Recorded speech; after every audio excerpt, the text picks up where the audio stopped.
Boa noite. Boa noite. A pedido da Procuradoria-Geral da República, o ministro do STF, Alexandre de Moraes, determina que Jair Bolsonaro use tornozeleira eletrônica. Proíbe o ex-presidente de visitar embaixadas e falar com diplomatas estrangeiros e outros réus. A PGR viu concreta possibilidade de fuga. Segundo Moraes, com a ajuda do filho Eduardo, houve um atentado à soberania nacional. Em endereços de Bolsonaro, a Polícia Federal encontra 14 mil dólares. E um pendrive dentro de uma gaveta num banheiro. O ex-presidente diz que perguntará à esposa, Michele, se ela sabe do que se trata. E nega que pretendesse fugir do Brasil. Donald Trump volta a ameaçar os países do BRICS. Um movimento bilionário de compra e venda de dólares no dia do anúncio do tarifaço levanta uma suspeita. A de que pessoas com informações privilegiadas obtiveram lucros fabulosos num intervalo de 3 horas. Depois de 11 anos, o Cruzeiro retorna ao topo da classificação no Brasileirão. E um brasileiro assume a liderança da Liga Mundial do Surf. Agora, no Jornal Nacional.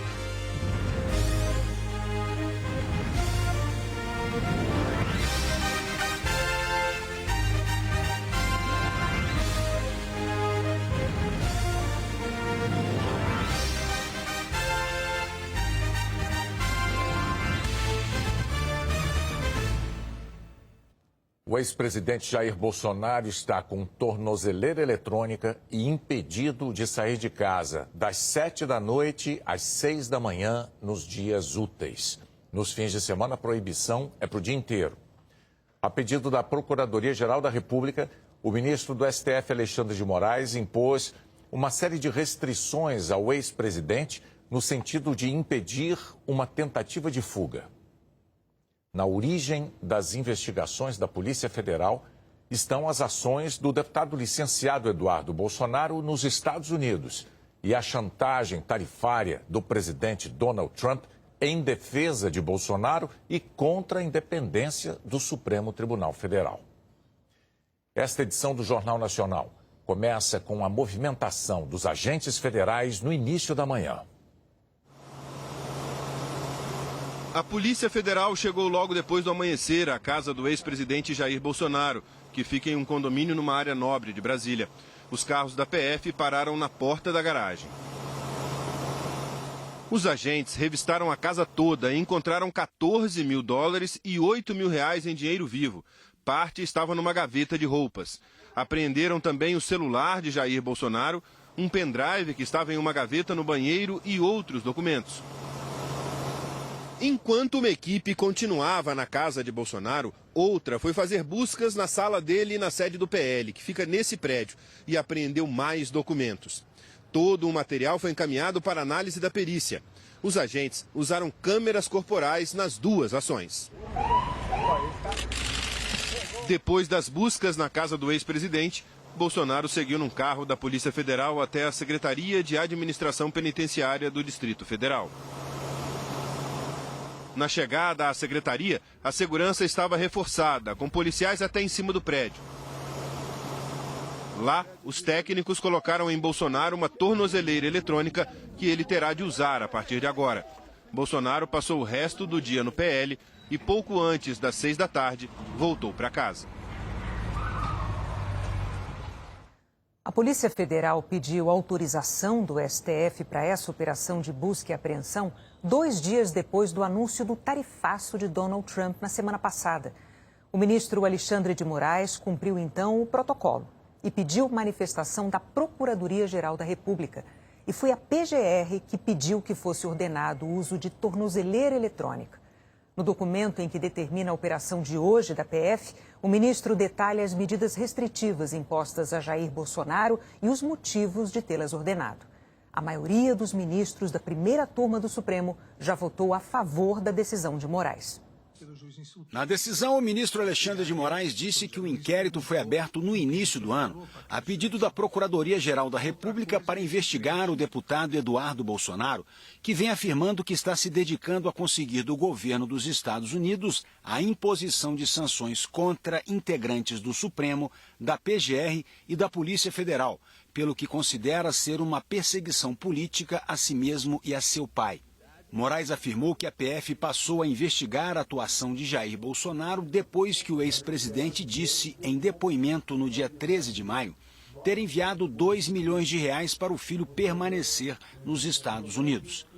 Segundo o ministro, as condutas ilícitas de Eduardo se agravaram com o auxílio direto de Jair Bolsonaro, como bem apontado na investigação e nas diversas postagens em redes sociais e entrevistas. E que o ápice das condutas executórias dos ilícitos penais praticados pelos dois passou a ocorrer a partir das primeiras declarações do presidente dos Estados Unidos atentatórias à soberania nacional e à independência do Poder Judiciário. No dia 9 de julho, Donald Trump anunciou tarifas de 50% contra os produtos brasileiros e alegou que um dos motivos era a ação penal em que Jair Bolsonaro é um dos réus por tentativa de golpe de Estado. Moraes citou também entrevista concedida ontem pelo presidente. A conduta do réu, em tese caracterizadora dos crimes de coação no curso do processo, obstrução de investigação e atentado à soberania, é tão grave e despudorada que em entrevista coletiva, sem qualquer respeito à soberania nacional do povo brasileiro, à Constituição Federal e à independência do Poder Judiciário, expressamente confessou sua consciente e voluntária atuação criminosa na extorsão que se pretende contra a justiça brasileira, condicionando o fim da taxação, sanção à sua própria anistia. A entrevista citada por Moraes foi concedida no Congresso. E vamos supor que ele queira anistia. É muito? Porque se continuar esse 50%, não é? Tem gente que acha que não vai sofrer. Todo mundo vai sofrer, em especial o mais pobre. É muito, se ele pedir isso aí, botar na balança, é muito. E a anistia é algo privativo do parlamento. Moraes ressaltou a manifestação da PGR. A situação descrita revela a necessidade urgente e indeclinável de imposição de novas medidas cautelares que possam assegurar a aplicação da lei penal e evitar a fuga do réu. Moraes determinou que Jair Bolsonaro use tornozeleira eletrônica, permaneça em casa das 7 da noite às 6 da manhã, de segunda a sexta-feira, e não saia de casa nos fins de semana e feriados. Proibiu o ex-presidente de manter contato com embaixadores, autoridades estrangeiras e de se aproximar de sedes de embaixadas. A decisão de hoje proíbe o ex-presidente de usar redes sociais e de conversar com investigados na ação penal do golpe de Estado, nem mesmo por intermédio de outras pessoas. Jair Bolsonaro está ainda proibido de conversar com o filho Eduardo. Ainda de manhã, depois de colocar a tornozeleira, Jair Bolsonaro negou que pretendesse fugir. Disse que as medidas eram desnecessárias e as classificou como uma humilhação. Presidente, a decisão do Moraes fala em obstrução de justiça. Em algum momento você tentou obstruir a justiça? Desconheço. Que pendrive era esse na casa do senhor, no banheiro da sua casa? O quê? Que pendrive era esse no banheiro da sua Não casa? tenho a menor ideia. E os dólares, presidente? Tem mais ou menos 14 mil dólares. Era pra que Tudo. Poxa, eu sempre guardei dólar em casa, pô. Todo dólar pego lá tem lá o recibo do Banco do Brasil. Esse valor era declarado, presidente? O dólar em casa está com o recibo no Brasil que eu tirei esse corrente ano. Declaro o ano que vem no imposto de renda. Presidente, qual que é o próximo passo? O senhor vai recorrer a algum organismo internacional? Depende dos advogados, de como se comportar aqui o julgamento. Tá ok? O senhor teve em algum momento algum tipo de intenção de deixar o Brasil? Não. Sair do Brasil é a coisa mais fácil que tem. Mas houve conversas, presidente, sobre isso com o Eduardo? Com Não conversei com ninguém. Olha, nada me coloca num plano golpista que não existiu, nem os outros. O senhor acha que a tornozeleira é uma resposta à carta do Trump? A suspeita é um exagero. Poxa, eu sou ex-presidente da República, tenho 70 anos de idade. Suprema humilhação. A decisão do Supremo diz que o senhor estaria atuando junto com o seu filho Eduardo Bolsonaro para tentar ir contra a democracia brasileira, coagir o processo. Você acha que o parlamento americano ia fazer alguma coisa contra a democracia brasileira? Pelo amor de Deus, ele não está lá no parlamento da Venezuela, nem do Irã. Você não concorda com o tarifaço, então? Não, por mim, não, você tem que conversar. Pô. Não é o Brasil, o mundo todo. O mundo, a Índia está conversando. Aí, não foi o Eduardo que taxou ninguém. Mas, presidente, o senhor acha justo que o seu julgamento seja colocado na negociação? Pergunta para o presidente dos Estados Unidos. Ele deu a opinião dele sobre esse processo. Minutos depois, Bolsonaro voltou a falar com os repórteres na sede do PL. Presidente, sobre o pendrive apreendido na casa do senhor... Olha, uma pessoa pediu para ir no banheiro, eu apontei o banheiro e voltou com o pendrive na mão. Eu nunca abri um pendrive na minha vida. Eu não tenho nem laptop em casa para mexer com pendrive. A gente fica preocupado com isso. Se ela tivesse algo comprometedor, eu não sou bandido.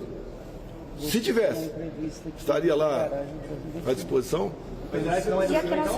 Não, não tenho a menor ideia. Eu nunca abri um pendrive na minha vida. O senhor acha que colocaram lá aquele pendrive? Não estou sugerindo nada. Eu acho que estou surpreso.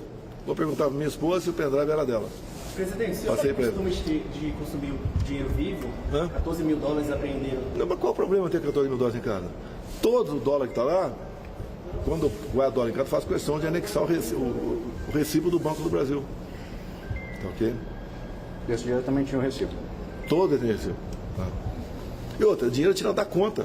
Não é novinho, tá? Sempre sacado do Banco do Brasil aqui do lado.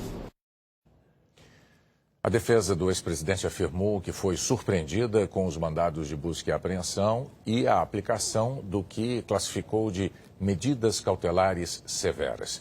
Segundo a defesa, foram em função de atos praticados por terceiros, o que caracteriza circunstância inédita no direito brasileiro. A defesa de Jair Bolsonaro alega também que as frases destacadas como atentatórias à soberania nacional jamais foram ditas por Bolsonaro e que não parece justo ou razoável que o envio de dinheiro para o filho seja motivo para as medidas, especialmente porque foi muito antes dos fatos investigados. Ainda segundo a defesa, o Supremo não fundamentou o uso de tornozeleira com indício que possa apontar um risco de fuga. E o ex-presidente sempre compareceu a todos os atos das investigações da ação sobre a trama golpista. Numa rede social, o deputado licenciado Eduardo Bolsonaro, do PL, criticou a operação contra o pai. Ele disse que recebeu com tristeza, mas sem surpresa, o que chamou de invasão da Polícia Federal à casa do pai nesta manhã. Afirmou que a decisão de Alexandre de Moraes, desta vez, se apoia num delírio ainda mais grave. Acusações construídas com base em ações legítimas do governo dos Estados Unidos, iniciadas logo após o anúncio das tarifas impostas por Donald Trump ao Brasil. O Partido Liberal de Jair e Eduardo Bolsonaro declarou que recebeu com estranheza e repúdio a ação da Polícia Federal na casa do ex-presidente e na sala dele, dentro da sede nacional do partido em Brasília, que considera a medida do Supremo desproporcional pela ausência de qualquer resistência ou negativa por parte do ex-presidente em colaborar com a investigação e que reafirma a confiança em Jair Bolsonaro. Agora há pouco, o secretário de Estado americano Marco Rubio anunciou numa rede social que ordenou com efeito imediato a revogação dos vistos do ministro do STF, Alexandre de Moraes, e de parentes dele. Rubio também disse que revogou os vistos de aliados de Moraes no Supremo Tribunal Federal, mas não esclareceu quem seriam essas pessoas. Daqui a pouco, um mistério. Quem lucrou milhões de dólares no intervalo de 3 horas no dia do anúncio do tarifaço de Donald Trump?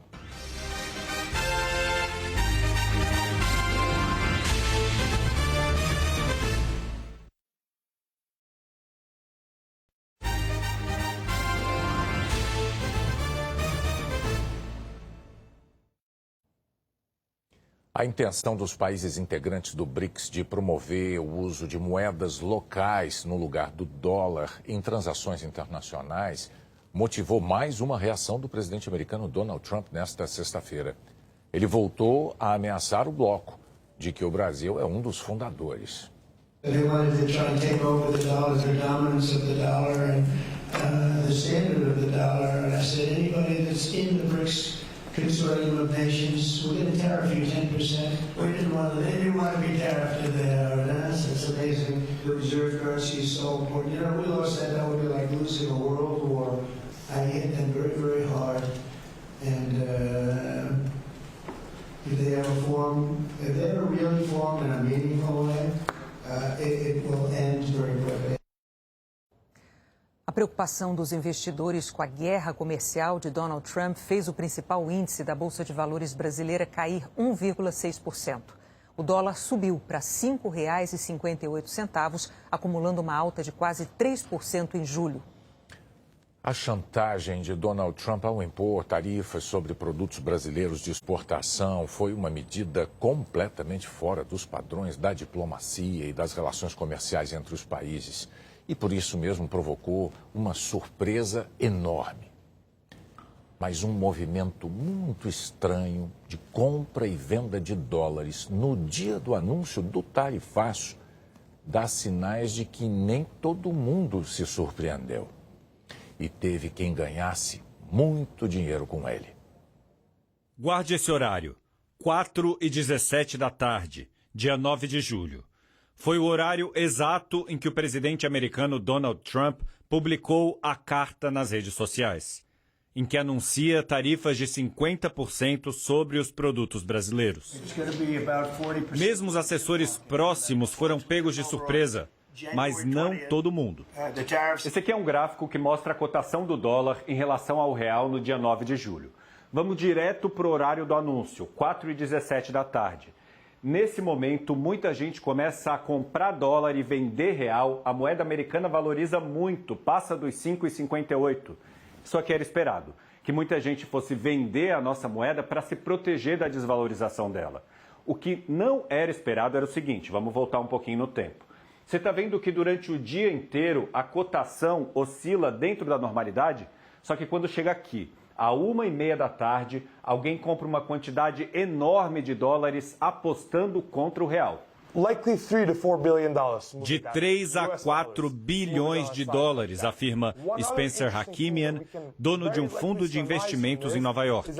Ele acompanha o mercado financeiro em tempo real para fazer lucro para os clientes. E diz que um salto como esses, que a gente vê à 1h30 da tarde, tão abrupto, foi causado por alguém que disse: eu quero fazer a transação rápido e não quero que ninguém veja. Ou seja, de acordo com Spencer, alguém comprou de 3 a 4 bilhões de dólares à 1h30 da tarde, às 5h46. E aí, 2 minutos depois do anúncio, vendeu a 5,60, quase a mesma quantidade. A gente consegue ver isso aqui no gráfico, porque olha só, essa quantidade aqui é muito parecida com a comprada a 1h30 da tarde. Spencer diz que essa aposta pode ter rendido de 40% a 50% do investimento em 3 horas. A pergunta é: como uma pessoa poderia ter tanta certeza de que viria naquela tarde uma política econômica que desvalorizaria o real para fazer uma aposta tão grande? Spencer defende que as tarifas sobre o Brasil não fazem sentido econômico, porque os Estados Unidos vendem mais para a gente do que compram. Ele explica: não é o padrão normal das transações com um real naquele dia. Então pode ter sido qualquer um que sabia desde o começo. E vamos ter que esperar para ver quem realmente foi. O caso do Brasil não é isolado. O mesmo aconteceu quando Trump anunciou tarifas contra a África do Sul. A aposta foi grande na desvalorização da moeda sul-africana minutos antes do anúncio. A mesma coisa pouco antes de Trump anunciar tarifas contra a União Europeia. A mesma coisa antes de ele anunciar tarifas contra o México e o Canadá. No dia 9 de abril, às 9h37 da manhã, Donald Trump postou nas redes sociais: é uma hora excelente para comprar. À 1h18 da tarde, ele anunciou uma pausa de 90 dias sobre todas as tarifas. E a bolsa subiu.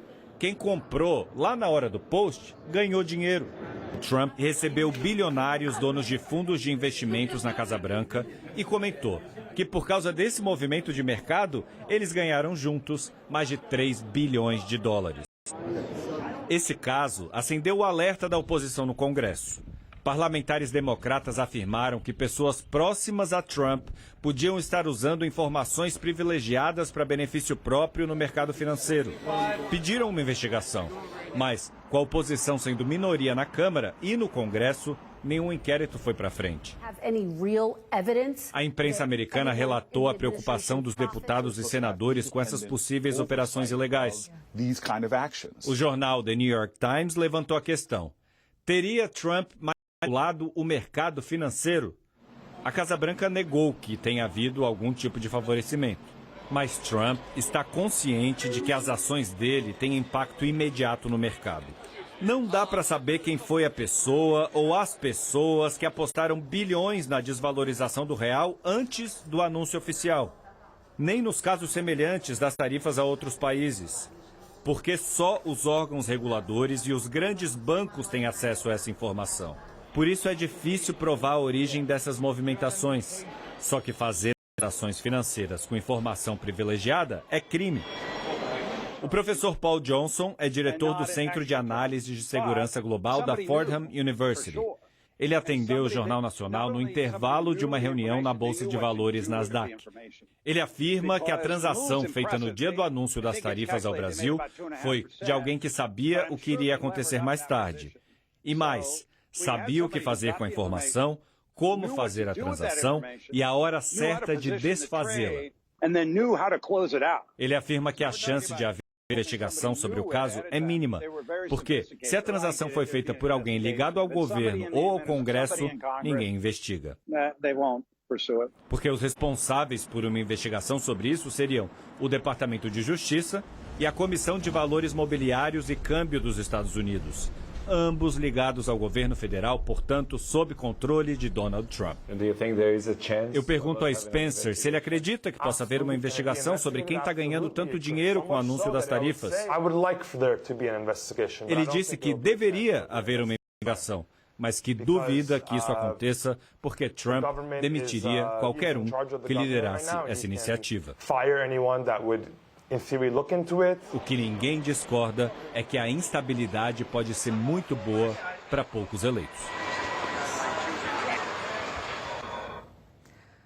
O Congresso dos Estados Unidos aprovou um corte de gastos defendido pelo presidente Donald Trump. A decisão enxuga em 8 bilhões de dólares programas de assistência a países pobres e elimina o orçamento de $1 bilhão da Rádio Pública Nacional, do canal de TV PBS e de 1.500 emissoras de abrangência local. As pressões sobre Donald Trump, inclusive de apoiadores dele, levaram o presidente dos Estados Unidos a pedir a publicação de documentos sigilosos do inquérito sobre um empresário acusado de exploração sexual de menores. Eles eram amigos. Jeffrey Epstein foi preso em 2019 e uma autópsia concluiu que se enforcou na cadeia. De então surgiram rumores de que existe uma lista de clientes para quem Epstein organizava encontros com jovens. Na semana retrasada, o Departamento de Justiça declarou que a tal lista não existe, mas seguidores do mesmo partido de Trump passaram a cobrar dele a divulgação do inquérito, como o Trump prometeu na campanha eleitoral. O presidente disse que a atenção dada ao caso era ridícula e chamou os críticos de fracotes, mas acabou instruindo a procuradora-geral a pedir à Justiça a divulgação de todos os documentos pertinentes. A procuradora deu entrada no pedido. Cabe à Justiça de Nova York decidir se divulga ou não as informações. O patriarca latino de Jerusalém visitou hoje a única igreja católica de Gaza. Ontem, um ataque israelense matou 3 pessoas no templo. O cardeal Pierbatista Pizzaballa e líderes ortodoxos foram a Gaza e se encontraram com o pároco Gabriel Romanelli, que se feriu no bombardeio. Eles falaram pelo telefone com o Papa Leão XIV, que voltou a pedir um cessar-fogo. Daqui a pouco, a ligação entre incêndios no campo e apagões nas cidades. Na Amazônia, queda de desmatamento, mas com aumento da degradação pelo fogo.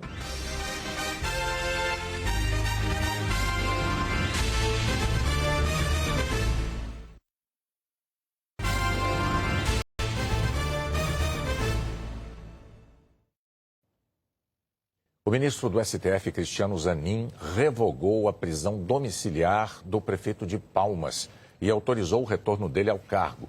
Eduardo Siqueira Campos, do Podemos, foi preso em junho, suspeito de ter vazado informações sigilosas do Superior Tribunal de Justiça. Na decisão, o ministro Zanin afirmou que os fatos não têm relação com a função de prefeito e que medidas como proibição de sair do país são suficientes. Eduardo Siqueira tem negado envolvimento no caso. A decisão de ontem da Câmara dos Deputados de afrouxar as regras de licenciamento ambiental provocou protestos de ambientalistas dentro e fora do Brasil. E não faltam motivos para isso. Os números oficiais mostram que na Amazônia o desmatamento caiu pela metade de 2022 a 2024, mas a degradação ambiental na região mais que dobrou. O que os satélites mostram agora, a floresta sente faz tempo e os pesquisadores do INPE, o Instituto Nacional de Pesquisas Espaciais, conseguem medir cada vez com maior precisão. É assim, com a evolução tecnológica, que eles constataram a boa e a má notícia publicadas numa das mais importantes revistas de ciência do meio ambiente. Segundo o estudo feito em parceria com a USP, o desmatamento na Amazônia caiu pela metade em 2 anos. Em 2022, a floresta perdeu 12.600 quilômetros quadrados. Em 2024, esse número caiu a menos de 6.000. Enquanto isso, a degradação florestal mais que dobrou. Aumentou assustadoramente de 9.000 quilômetros quadrados em 2022 para mais de 25.000 no ano passado. É como se uma área maior que o estado de Sergipe estivesse seriamente comprometida. O desmatamento é fácil de entender e de enxergar. É o corte, a derrubada total da cobertura vegetal. Já a degradação é mais sorrateira. Ela começa, em geral, de forma ilegal, com o corte seletivo de árvores com madeira de maior valor. Depois, tem também o fogo. Ele começa num pasto, numa área pequena, vai queimando por baixo. Mantém a floresta em pé, mas muito enfraquecida. A degradação causa a perda de carbono florestal, que vai para a atmosfera intensificando as mudanças climáticas globais. Ela reduz o potencial de ciclagem de água, por essas florestas, afetando todo o potencial hidrelétrico nacional e agricultura nacional, e também reduz a diversidade de espécies locais, que tem uma importância muito grande para a bioeconomia nacional. O esforço para reduzir gases de efeito estufa precisa ser global, mas a responsabilidade dos brasileiros é enorme. O fogo foi responsável por 66% desse processo de degradação, uma ameaça que já foi mais difícil de enxergar, mas que agora tem na tecnologia ferramentas que podem e devem ser usadas para fiscalizar, punir e educar para a preservação. Nós precisamos de um novo modelo de desenvolvimento para a região amazônica, que não seja um modelo predatório, que seja um modelo que, na verdade, consiga manter a vitalidade do ecossistema e, ao mesmo tempo, dar uma vida decente para os 20 milhões de brasileiros que vivem naquela região.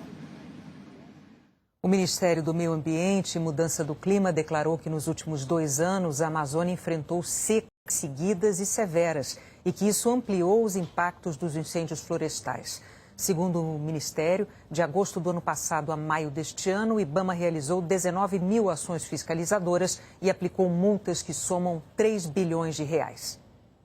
Um levantamento da Associação Brasileira de Distribuidores de Energia Elétrica mostra que o número de apagões provocados por queimadas disparou no ano passado. O morador mostra o que sobrou da estrutura do balão. E tinha bastante coisa em cima da rede elétrica.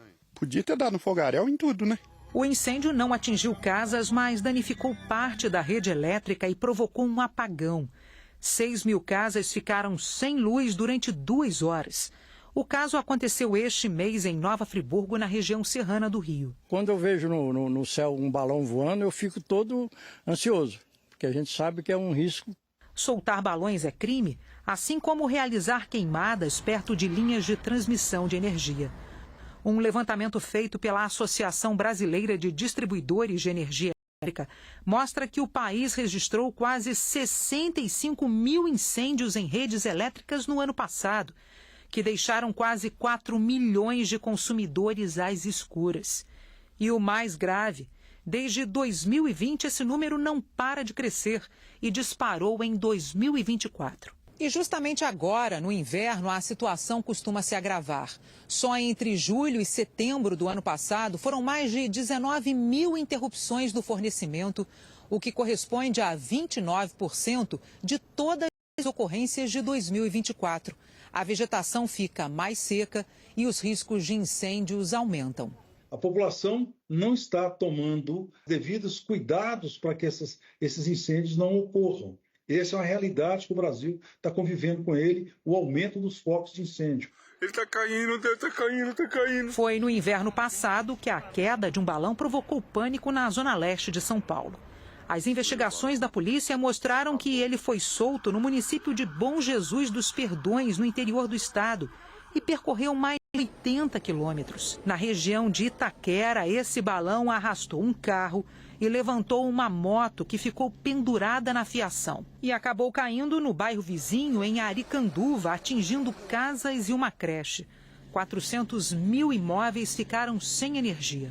Se alguém identifica que alguém está, de alguma maneira, fazendo uma prática inadequada de colocar fogo em algum local, denuncie. Porque nós precisamos, de fato, fazer com que essas ações não mais aconteçam. Vamos ver como fica o tempo em todo o Brasil. Eliana, boa noite para você. Boa noite, Renata, Bonner, e boa noite para você. Uma grande massa de ar seco predomina no Brasil, de Santa Catarina a Minas Gerais, passando pelo interior do Nordeste, pelo Tocantins e por toda a região Centro-Oeste. Por isso, a umidade tem ficado baixa em muitas áreas, principalmente à tarde, e as condições para queimadas têm aumentado. Os poluentes também estão mais concentrados nos grandes centros urbanos, piorando a qualidade do ar. Amanhã, a previsão é mais um dia com tempo firme, onde esse mapa está amarelo. Chove em poucos locais, onde vemos a cor verde, do litoral do Nordeste até o extremo norte do país. As pancadas de chuva podem vir um pouco mais fortes em Boa Vista, Belém e São Luís. E as capitais mais quentes devem ser Teresina, com 35 graus, Porto Velho e Palmas, com 34 e Manaus, com 33. Em todas elas, a expectativa é de sol o dia todo. Sábado ensolarado também em Cuiabá, com 31 graus. Em Campo Grande e Brasília, 27. Em Belo Horizonte e Vitória, 26. No Rio de Janeiro, máxima de 24 graus. Em Salvador, no Recife e em Fortaleza, com 27, 28 e 29 graus, tem possibilidade de chover um pouco. Agora vamos falar do frio que está de volta nesse fim de semana. A noite dessa sexta-feira e amanhã do sábado vão ter temperaturas baixas nessas cidades. No Rio, mínima de 16 graus, em Goiânia e Cuiabá, 14, em Campo Grande, 13, em Belo Horizonte, 12, em Brasília, 11 graus. Esfria mais ainda em São Paulo, com 10 graus, em Florianópolis, com 9, em Porto Alegre, com 8 e em Curitiba, com 6 graus. E à tarde vai ser fria também. Fica mais gelado nesses lugares aqui. Os termômetros podem marcar 4 graus ou menos logo cedo. E há risco de geada. No sul e oeste do Rio Grande do Sul, na divisa do norte de Santa Catarina com o sul do Paraná e na Serra da Mantiqueira, entre o sul de Minas e São Paulo. Em Campos do Jordão, onde tem festival de inverno em julho, amanhece com uns 4 graus. E no município paranaense de General Carneiro, mais frio ainda, apenas 2 graus. Renata e Bonner. Obrigada, Eliana. Começou hoje em Belo Horizonte a Expo Favela. É uma feira que promove negócios criados em comunidades. A Diana e a Dayana estão no mercado de design de interiores há 8 anos e querem democratizar o serviço. Todas as vezes que eu fazia um projeto de design, paisagismo na faculdade, quando eu ia para casa, eu ficava me perguntando onde essa técnica, onde esse pensamento de design vai ser aplicado aqui onde eu moro. Por essa dúvida e essa inquietação que eu pensei em trabalhar para as pessoas próximas de mim, para quem está ao meu lado. A empresa delas está participando da Expo Favela em Belo Horizonte, um evento que conecta empreendedores de comunidades a possíveis investidores. Aqui tudo acontece ao mesmo tempo. Neste auditório tem palestras sobre empreendedorismo. Bem do lado, olha só, as mulheres, as transistas, fazem penteados diferentes. E aqui, na frente, os quilombolas vendem produtos feitos por eles. Lá atrás, gravação de podcast com histórias inspiradoras. 60 empreendedores das favelas estão apresentando produtos e serviços. A visibilidade pode atrair investimentos e lucros. A gente quer ser além das tranças, a gente quer que seja tranças com técnicas atuais, um curso online. Artesanato, gastronomia e moda são setores com mais modelos de negócios. Tem espaço também para a educação na área da saúde. A Ana Luísa é surda e se juntou a Yasmin para criarem um livro para adolescentes surdas. Falta esse acesso à informação sobre menstruação, né? E a comunidade surda não fala sobre esse assunto. E é um direito à informação, do conhecimento também, para as crianças saberem na área da saúde. A feira deve movimentar 6 milhões de reais em transações diretas e indiretas. A Expo ela nasce com o objetivo de preparar um espaço para que o empreendedor de favela possa ampliar a sua voz, trazer aí as suas habilidades aonde já vem sendo desenvolvido dentro da favela. Então o evento, o espaço é preparado para receber, conectar e, lógico, levantar o seu faturamento. Foi na Expo Favela do ano passado que a Bárbara descobriu que podia empreender. Nas mãos dela, botões de roupas viram bijuterias. Calotas de carro e garrafas são peças de decoração. Devolveu a minha autoestima. Eu comecei novamente a me ver como uma pessoa importante. Peguei todas as informações e hoje eu me sinto assim, empreendedora e poderosa. A Expo Favela vai até amanhã em Belo Horizonte. Em São Paulo vai estar aberta no sábado e no domingo. A seguir, a volta do Cruzeiro à liderança do Brasileirão.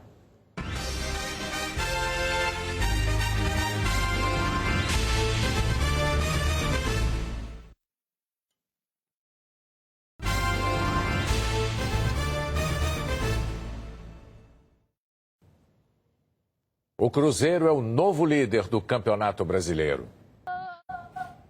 O brasileiro Iago Dora assumiu a liderança da Liga Mundial de Surf. Ele ficou em segundo lugar na etapa da África do Sul, onde o campeão foi o japonês Conor O'Leary. O Iago nasceu em Curitiba e tem 29 anos. É a primeira vez que alcança o topo do ranking da temporada do surf. Nesse ano, ele venceu as etapas de Portugal e da Califórnia. Com o resultado de hoje, ele também garantiu presença nas finais da Liga, em agosto e setembro, nas Ilhas Fiji. O Globo Repórter começa hoje uma viagem pelo meio do Brasil, de Minas Gerais ao Tocantins. Um mês nas estradas em busca de histórias de gente no coração do país.